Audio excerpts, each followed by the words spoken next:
Gormayagat, Prayer Lascan Corlia, and I rise to request member support for the motion to extend the committee stage of the Sign Language Bill to 13th February 2026. At first glance, Prayer Lascan Corlia, this may seem like a significant extension, but when we take into account recess periods, Easter, summer, Halloween and Christmas, as well as a full 6-week call for evidence, we are effectively seeking around 6 additional months for the committee's scrutiny and considerations. Importantly, this is a limit, not a target. The committee will, of course, work diligently to conclude its scrutiny as soon as possible. However, this bill is unique in its scope and impact. It is not like any other bill that has come before this Assembly, and it requires an entirely new level of engagement by the committee. Following the closure of the call for evidence, the committee has scheduled 10 in-person evidence sessions to run on a fortnightly basis, allowing sufficient time for thorough review and discussion.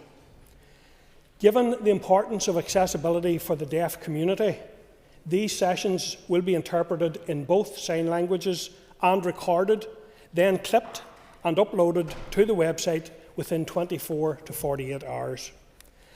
Additionally, the committee team will provide clear and accessible updates, including slide summaries interpreted into both Irish Sign Language and British Sign Language to be shared on social media.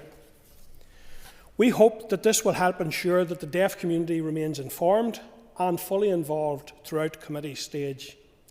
All of these tasks take additional time.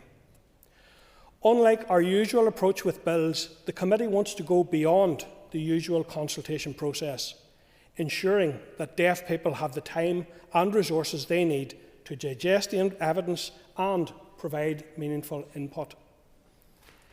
For the first time, members in Assembly history, individuals will be able to submit their views and evidence to committee in their own signed language via video, thanks to the support of Assembly colleagues in the IS, Engagement and Communications teams.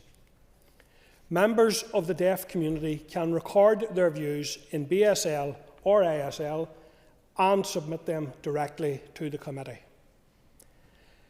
These video submissions will then be interpreted for us, the committee members, and transcribed for inclusion in the official committee report. This process should help ensure that deaf individuals can express their views naturally, rather than relying on written submissions which may not be able to reflect their full perspective.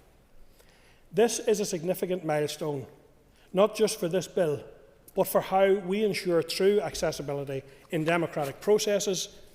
It reinforces our commitment to equal participation and will set a new precedent for future engagement with linguistic minority communities. So there are also, Acharya, critical legislative concerns that demand close examination within the bill. This bill does include far-reaching what are known as Henry VIII powers, and as of now, the committee has not yet received a delegated powers memorandum. Committee will be seeking legal advice from the examiner of statutory rules, but we must allow sufficient time for the department to provide the necessary documentation. Furthermore, the committee still needs to continue its weekly scrutiny of the Department for Communities, covering a wide range of responsibilities, including statutory rules, emerging policy and key strategies, budgetary matters, monitoring rounds and ministerial evidence sessions.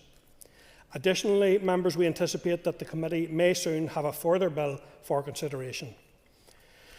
So, Ceann Comhairle, in conclusion, this request is essential to ensure that the deaf community deserve and receive a full and transparent process that meets their needs, allows them to communicate in their own language, and that this extension allows us to consult, engage and legislate thoroughly and properly. I ask the House to support this motion, ensuring that we have the necessary time to examine this landmark bill thoroughly and deliver legislation that is robust, effective and fully informed by those it will impact the most. Thank you. I call Robbie Butler.